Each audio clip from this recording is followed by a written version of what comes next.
Mesdames et messieurs, bonsoir et bienvenue à cette émission qui a pour le plaisir de recevoir pour vous sur ce plateau l'apôtre Fofana Mpoyo de l'église Jésus Puissant Sauveur. Il est également cadre à la CENI et vice-président de l'Ordre national des experts électoraux. Avec lui aujourd'hui nous parlerons de quelques questions de l'heure et aussi de la question de la guerre à l'est de la République démocratique du Congo. Bonsoir pasteur. Bonsoir madame Patricia. Ça fait très longtemps que nous avons reçu sur ce plateau. J'espère que vous allez bien. Non, ça va. Dieu fait grâce. On est là. Voilà. Alors, on va y aller directement en besogne. Juste avant que l'on entre dans toutes ces questions politiques et autres, comment se porte l'Église? Ça se passe bien? Ah, l'Église, ça se porte très bien. Surtout que je reviens d'un voyage apostolique.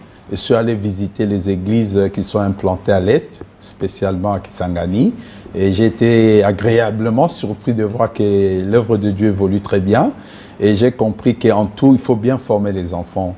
Quand vous avez des fils qui vous reproduisent, donc vous pouvez être tranquille et l'œuvre de Dieu avance très bien. En tout cas, j'ai été agréablement surpris. Et ça fait plaisir. Alors, dites-nous, pasteur, quel lien faites-vous entre la religion et la politique ? La religion est au-dessus, hein, parce que dans l'homme, c'est l'esprit. La Bible dit, dans l'homme, c'est l'esprit. C'est d'abord le spirituel qui conditionne le matériel que nous voyons. C'est pourquoi le sacré doit rester sacré. Hein, c'est ça ma perception. Voilà, le sacré doit rester sacré. On n'y touche pas. Alors, dites-nous, quelle est la responsabilité de l'Église de la République démocratique du Congo face à la guerre de l'Est ? Vous savez, Madame Patricia, notre pays est agressé depuis plus de 2 décennies. Nous vivons une situation inouïe. Ce qui se passe dans notre pays dépasse tout entendement. Déjà, on avait vécu avec ce qu'on avait appelé le sang du caoutchouc. Ok? Et ça fait 13 millions de morts du temps du roi Léopold II. Et maintenant, nous avons encore quelqu'un, le président du Rwanda, Paul Kagame, qui nous fait encore un génocide de 12 millions. Et c'est trop ce que nous vivons comme atrocité.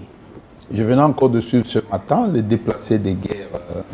D'ailleurs, l'ancien président du Kenya en a fait allusion. Il y a une catastrophe humanitaire à l'Est. Et ça fait plus de 2 décennies que nous vivons cette situation. Les tueries, le pillage de nos minéraux, les viols de femmes, les viols même des enfants. Donc, c'est une situation qui dépasse tout entendement. Et l'Église a une grande responsabilité. Et c'est pourquoi, depuis que le chef de l'État a lancé la mobilisation générale, moi, particulièrement, je m'engage aussi à ce que le pasteur soit mobilisé sur cette question. Nous ne pouvons pas continuer à prêcher comme si de rien n'était, comme si tout était normal, alors que le pays est menacé même de disparition. Si aujourd'hui il n'y a plus de patrie, ben nous allons prêcher qui? C'est pourquoi cette question doit mobiliser tous les hommes d'église. Et sur cette question, le Congo a l'avantage aujourd'hui, moi j'appelle ça avantage comparé.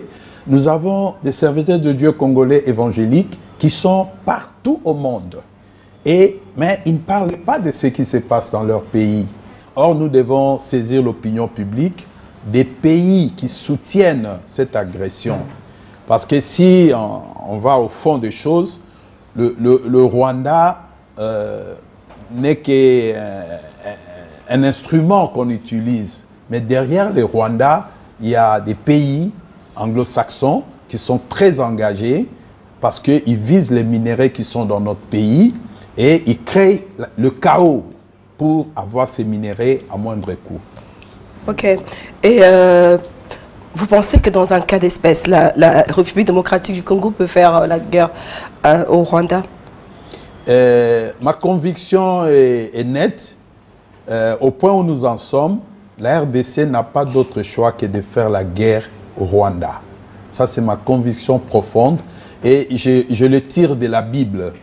À un moment, Lot, il vivait à Sodome et Gomorrhe.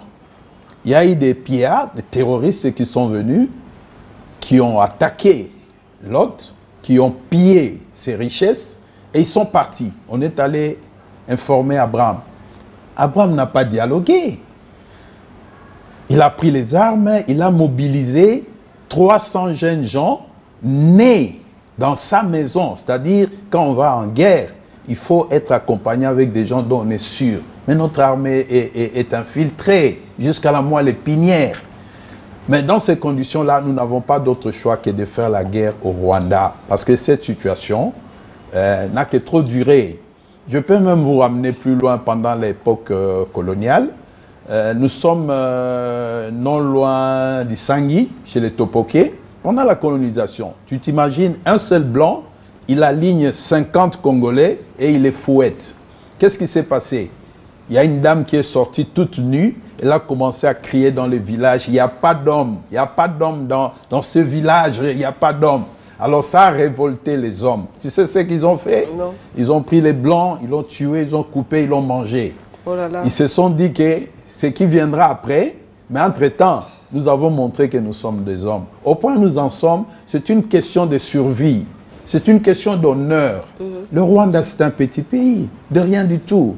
Tout ce que le Rwanda fait, parce que derrière le Rwanda, il y a les États-Unis, derrière le Rwanda, il y a l'Angleterre, il y a la Grande-Bretagne, il y a le Canada. Ce sont tous ces pays-là qui se cachent derrière le Rwanda pour nous faire la guerre. Mais non, s'ils ont besoin de minerais, nous pouvons dialoguer. Donc quand les gens parlent de dialogue, moi je vois les dialogues non pas avec les M23, les dialogues non pas avec Kagame, mais nous devons dialoguer avec ceux qui poussent, qui sont derrière le Rwanda. Okay. Nous devons parler avec eux. Si ce sont les minéraux qui les intéressent, mais ils n'ont pas besoin de tuer tout un peuple. 13 millions de morts, madame, 12 millions, c'est trop. C'est énorme. Alors, dans sa mission prophétique, que doit faire l'Église pour réconcilier les politiques et les populations de région de Grand Lac? Mais c'est là où, justement, je trouve aussi qu'il y a un hiatus. Nos dirigeants, vous savez, ces pays qui sont derrière le Rwanda, qui nous agressent, ils n'ont jamais voulu des nationalistes. Ils ont tué Lumumba, ils ont tué Mouzé, ils tuent tous ceux qui essaient, ils ont tué Kadhafi. Donc tous ceux qui veulent travailler pour leur peuple, pour eux c'est un danger. Pour eux c'est un danger. Nos dirigeants sont faibles parce que ils ne veulent pas parler le même langage que la population. Or, les dirigeants et le peuple doivent former un bloc. Devant les autres, on sera fort. Mais souvent on les enrôle. Quand vous prenez l'espace francophone, la France-Afrique, tous ces chefs d'État sont des francs-maçons, madame. C'est par la franc-maçonnerie qu'on les contrôle, qu'on les maîtrise. Ils travaillent non pas pour leur population, ils travaillent pour ces pays-là. Et la même chose, je peux vous dire que Paul Kagame, il est dans la fraternité de la mort, qui est une loge aux États-Unis, hein, qui fait le culte de la mort. Donc, ce sont ces aspects, je vous disais tout à l'heure que dans l'homme, c'est d'abord l'esprit. Tout ce que nous vivons là, il y a un soubassement spirituel. Il y a un soubassement spirituel. Okay. Et selon vous, la solution dans la crise de l'Est pourra passer par quel schéma? Bon, c'est ce que je dis. Là, d'abord, je suis très heureux de voir que le chef de l'État a adopté une attitude de parler franchement. Ce n'est pas la langue de bois. Il est le premier à citer Paul Kagame comme l'instigateur de tout ce que nous vivons comme tuerie, massacre, viol, pillage dans notre pays.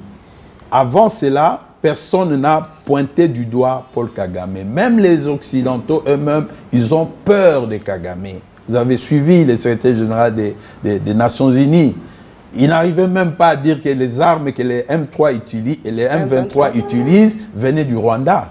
Mais le chef de l'État, par sa diplomatie, par sa sincérité, et je crois aussi en tant que chrétien, parce que vous savez, il y a même la sagesse quinoise qui dit quoi? Somonindoki, Belela. Et c'est ce que le chef de l'État a fait. Le fait de citer Kagame comme l'Endoki, qui tue au Congo, nous avons aujourd'hui de plus en plus, l'opinion internationale, de plus en plus africanistes ont compris que tout ce que nous vivons, c'est lui qui retarde le développement de l'Afrique, c'est Paul Kagame. Et ça, c'est depuis que le chef de l'État a pris l'option d'en parler clairement. Et donc, à ce niveau-là, Vous savez, les satanistes sont forts quand ils agissent dans l'ombre. Mais quand vous les mettez à découvert, c'est fini. Même Mobutu, les années fortes de Mobutu, mais dès qu'on a commencé à dire prima curia, ce sont des choses dont il ne faut pas parler. Mais quand c'était à la place publique, tout le monde savait que tous ces gens-là, ils ont une loge et c'était le début de la fin. Donc il faut que les hommes d'église se mobilisent, il faut que les hommes d'église parlent de ces choses. De la même façon que le chef de l'État en a parlé, les pasteurs, partout ils sont à travers le monde, nous avons cet avantage d'être partout, au Nigeria, au Gabon, au Ghana, en Europe, en Asie, jusque même en Chine, il y a des pasteurs congolais. Mais parlons de ces massacres. Je peux même vous ramener, pendant l'époque, avant même la colonisation, le roi Léopold II. Il était tout puissant comme Kagame. Il était ami au président des États-Unis, il était ami à Bismarck. Hein? C'est comme ça qu'en 1985, à la conférence de Berlin, le roi Léopold II se tape plus de 2 millions de kilomètres carrés. Tu t'imagines? C'était un homme fort, un homme puissant. On tuait les gens à l'Équateur, il y a eu un génocide. Hein? L'histoire des mains coupées. Et c'est ce que là, je vous dis que tout ce que nous vivons, il y a toujours un soubassement spirituel. Vous savez qu'à Anvers, le port où on a mené les caoutchoucs, il y a un monument là-bas d'une main coupée. Donc c'est qu'il y a toujours quelque chose de culte dans ces histoires. Or, la symbolique, la main, c'est ça la richesse. La main, c'est soit la force de tout un peuple. Donc ça, c'était une parenthèse pour dire que dans les choses que nous vivons, il y a un soubassement spirituel. Alors, le roi Léopold II, tout puissant qu'il était, mais ce sont vos collègues journalistes qui l'ont descendu. Hein? Les gens comme des Morel, ils ont fait campagne, ils ont sensibilisé, ils ont montré les images à travers le monde. L'opinion mondiale a été secouée et finalement, le grand Léopold II est tombé, il a remis la colonie à la Belgique. Donc, même Paul Kagame, vous les journalistes, vous pouvez les descendre. Surtout qu'aujourd'hui, vous savez, les médias internationaux sont contrôlés. Ce sont des instruments de politique étrangère. Radio France, RFI, France 24, La Voix de l'Amérique. Et même quand vous suivez les informations, La Voix de l'Amérique, ils ne parlent pas de M23 terroristes. Pour eux, c'est une rébellion. Ils ne parlent pas de l'agression du Rwanda en RDC. C'est-à-dire, leur ligne éditoriale montre déjà qu'il y a quelque chose qui ne va pas. Donc, comme solution, tu l'as demandé, il faut que les pasteurs se mobilisent. D'abord, la prière. Moi, je crois à la puissance de la prière. Je crois. Même en 98, quand ils ont fait leur coup là d'amener l'avion à Kitona, on a coupé les courants à Kinshasa, mais les Congolais se sont mis à genoux, ils ont prié. Ils avaient pris les Rwandais en main nue. Hein? Des militaires rwandais qui avaient des lance-roquettes, mais les Congolais, surtout les Kinois, les attrapaient à la main. La richesse du Congo, c'est la diversité ethnique. Paul Kagame ne connaît pas les Congolais. Les Congolais, il y a les Bembe, il y a les Mbouza, des guerriers, il y a des Azanais. Toute cette diversité, vous croyez que Kagame peut nous vaincre? Je ne pense pas. La RDC a la vocation d'être une grande puissance, mais pas le Rwanda. Le Rwanda, c'est un petit pays, encouragé par les anglo-saxons, mais chaque chose a un début et une fin. Voilà. Et nous tendons déjà vers la fin. C'est le début de la fin de Paul Kagame.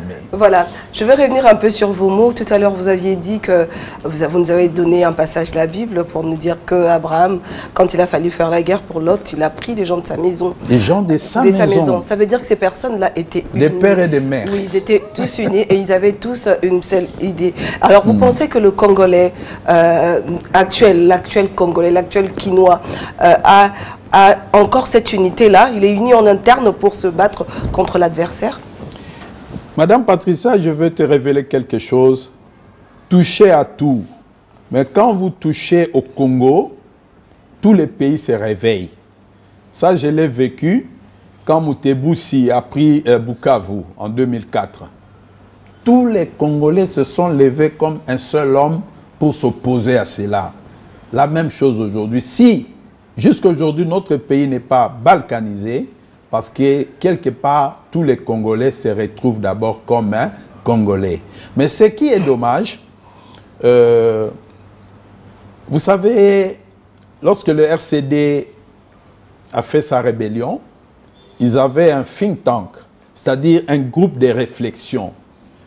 Ils analysaient comment se comportent les Congolais, comment on peut faire pour les diviser, comment on peut monter des stratégies pour piller les ressources. Moi, j'en suis témoin. Moi, je vis James Kabarebe quand ils suivaient pour éliminer les Hutus.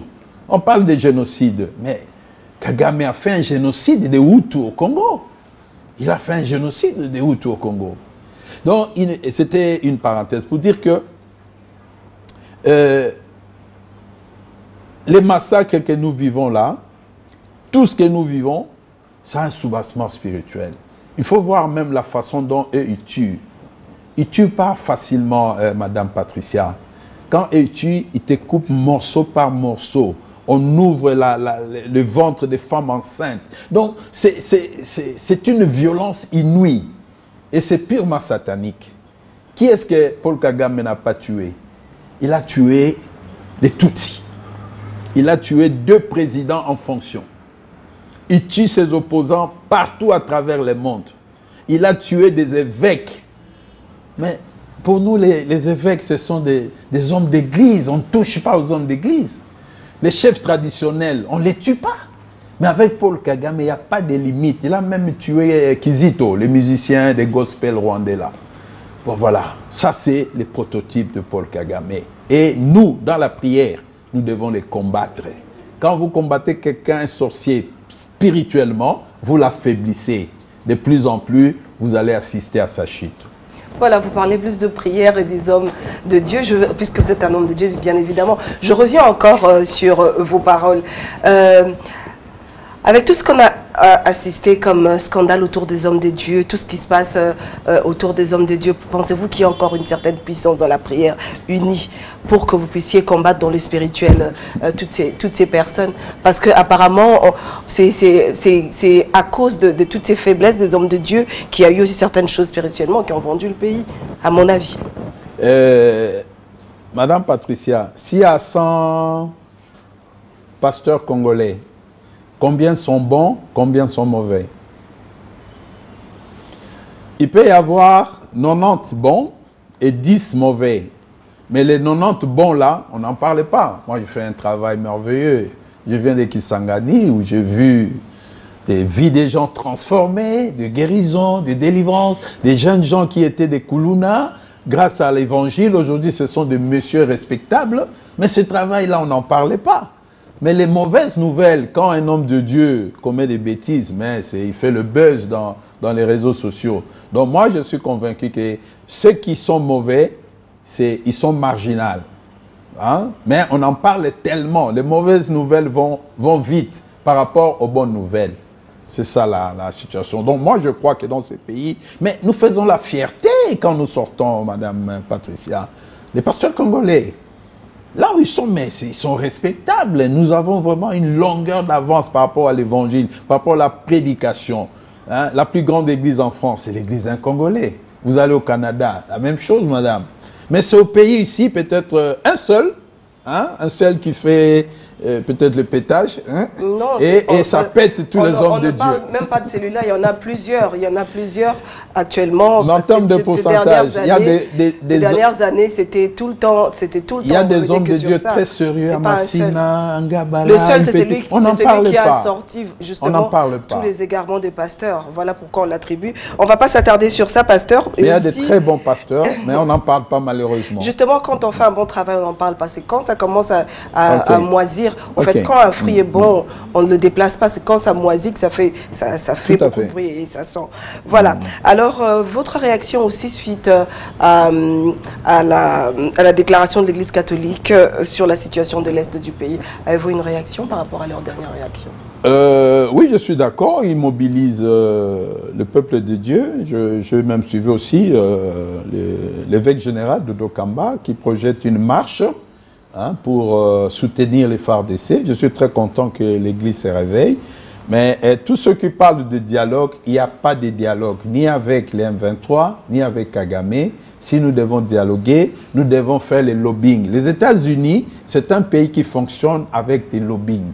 Nous devons faire un grand lobbying. Même les hommes de Dieu doivent faire les lobbying aux États-Unis, en Grande-Bretagne et au Canada pour convaincre ces gens que les minéraux dont ils en ont besoin, on peut parler pour qu'ils en aient. Ils n'ont pas besoin de décimer, de tuer tous les Congolais pour avoir ces minéraux. Le dialogue, moi, je le situe à ces niveaux-là. Mais dialoguer avec... Est-ce qu'on peut dialoguer avec un terroriste?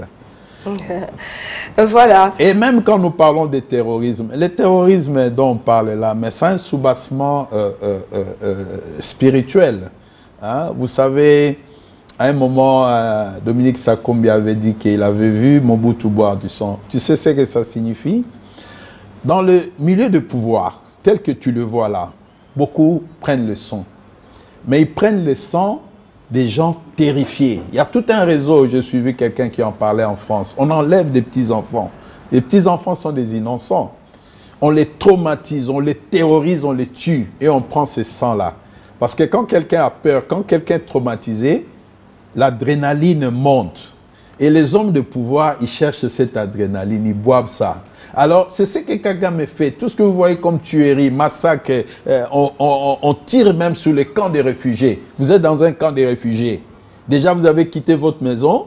Vous êtes quelque part sous une tente, camp des réfugiés. Mais Kagame tire des roquettes. Tu vois comment les gens ont peur. Et quand les gens sont traumatisés comme ça, l'adrénaline monte. C'est une nourriture pour un certain type de démons. Et laissez-moi vous dire que Kagame, c'est un sataniste. Et il faut le combattre par la prière. Il faut le combattre énergiquement par la prière. Ok, en République démocratique du Congo, il n'y a pas seulement la guerre, il y a aussi la situation sociale du Congolais qui n'a pas changé depuis un bout de temps. Et à la tête de notre pays, il y a un gouvernement. Juste avant que celui-là ne vienne, il y avait celui qui est parti, qui était en fait une coalition entre le FCC et le CACH. On a beaucoup accusé, mais aussi après qu'elle ne soit partie, la situation du Congolais n'a pas du tout changé. Quel bilan faites-vous du gouvernement de Warrior? Bon, s'il faut dire un mot en tant qu'homme d'église, d'abord j'observe que les niveaux des recettes publiques augmentent, c'est une bonne chose. Nous passons presque du simple au double. Hein, d'un budget de 4 milliards, on est passé à 14 milliards. C'est une bonne chose. Mais il faut soigner la dépense publique. Quand vous avez l'argent, comment vous le dépensez?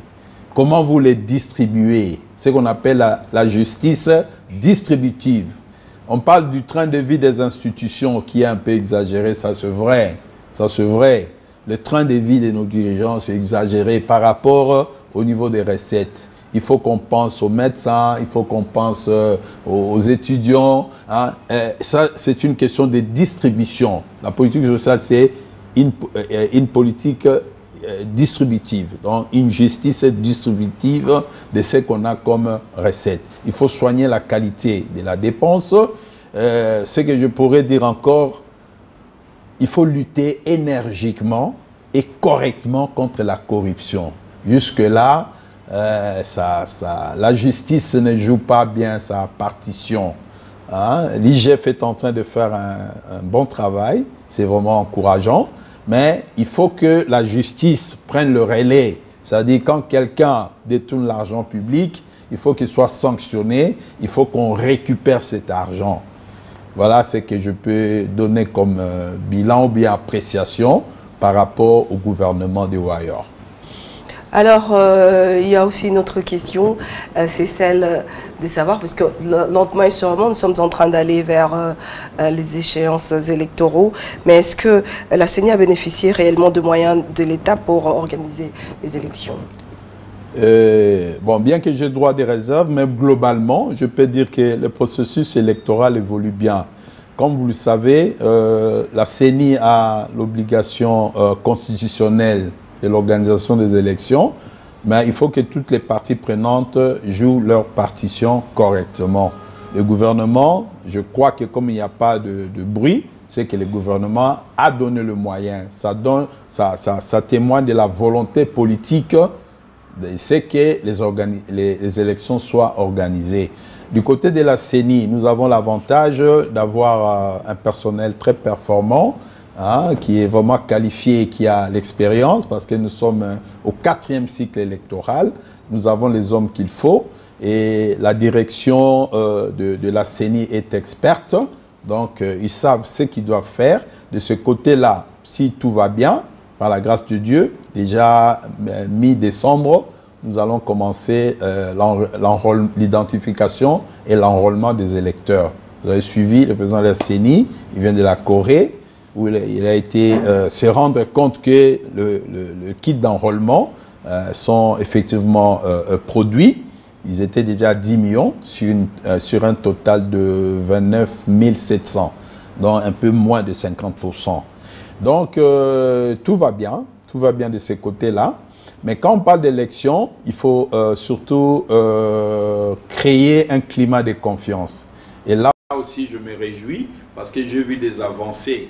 Les critiques virulentes qu'il y avait au début contre la CENI, petit à petit, sont en train de se tasser. J'ai même suivi le président Martin Fayoulou, qui dit qu'il n'a rien à voir avec l'équipe CENI. Bon, ils peuvent travailler, c'est déjà une avancée. J'ai vu la CENCO et les CC aller vers le président de la CENI. Donc, il y a une sorte de décrispation et la CENI multiplie les cadres de concertation. Parce qu'il faut que la CENI dialogue avec les parties prenantes pour créer un climat moins tendu, un climat de confiance qui va nous amener à la révision du fichier électoral, à l'enregistrement des candidatures, hein, et puis au scrutin. Donc, nous sommes sur la bonne voie. Voilà, pasteur. Alors, cette fois-là, nous allons aller à la deuxième partie de notre émission. C'est celle où vous allez nous donner votre opinion par rapport à toute l'actualité de l'heure. Ce que vous suggérez, quelle est votre opinion par rapport à tout ce qui se passe également actuellement en République démocratique du Congo. Bon, globalement, le grand problème d'abord, c'est l'insécurité. L'insécurité, parce que là, c'est la patrie qui est menacée. Tout le monde doit se mobiliser. Il faut qu'il y ait l'effort de guerre. Les musiciens, les professeurs d'université, les jeunes, les associations, tout le monde doit se mobiliser, soutenir les FARDC pour qu'ils gagnent la guerre et que nous puissions imposer la paix. Parce que ça fait plus de... Sans paix, il n'y a pas de développement. Sans paix, il n'y a pas de développement. Donc, il faut que cette situation de l'Est soit résolue. La diplomatie doit continuer. Il faut dialoguer avec ceux qui poussent les Rwandais et l'Ouganda, parce que là aussi, il ne faut pas les dissocier. Hein? Ce qui nous dérange, c'est les Rwandais et l'Ouganda, ces deux pays-là.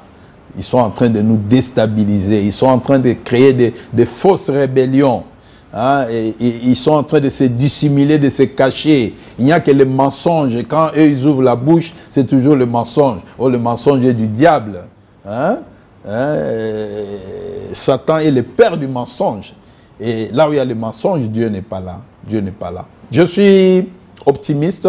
Je sais que cette situation de guerre va s'arrêter parce que Dieu avait dit les montagnes de l'Est ne seront pas prises. C'est depuis 2004 que Dieu a dit. Tout ce que le Rwanda, l'Ouganda vont faire contre ces pays, ça ne réussira pas. Parce que Dieu a un plan merveilleux pour ces pays. Ce pays va se relever et sera une grande puissance au cœur de l'Afrique.